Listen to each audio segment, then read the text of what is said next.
एक यंत्र आहे आणि याच्यावर असे मेजरमेंट लिहिलेले आहेत. इथं स्टार्ट आहे, इथून हा 5 सेंटीमीटर, 10 सेंटीमीटर आणि हा राऊंड एक पूर्ण झाला की 100 सेंटीमीटर म्हणजे 1 मीटरचं हे चक्र आहे.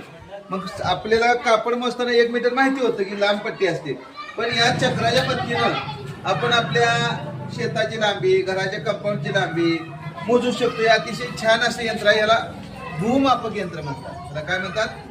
भूमापक यंत्र. भू म्हणजे जमीन, भू म्हणजे जमीन, जमीन मोजण्याचे हे यंत्र आहे.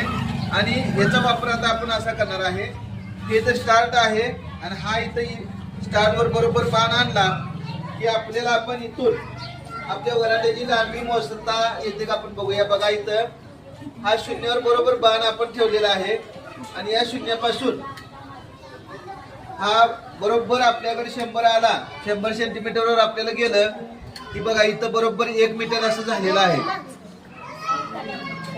असं करत करत आपण आपल्या वरांड्याची लांबी किती आहे आपण मोजू शकतो.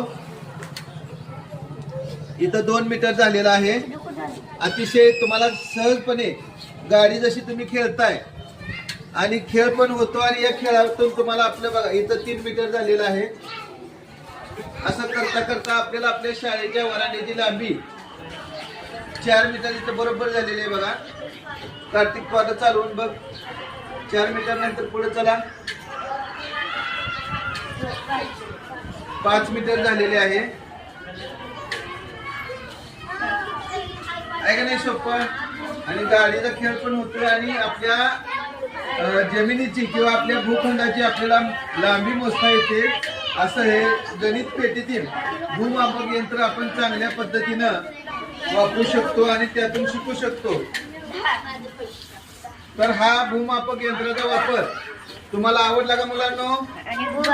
आपल्या वरांड्याची लांबी 12 मीटर झालेली आहे. आवडलं तुम्हाला?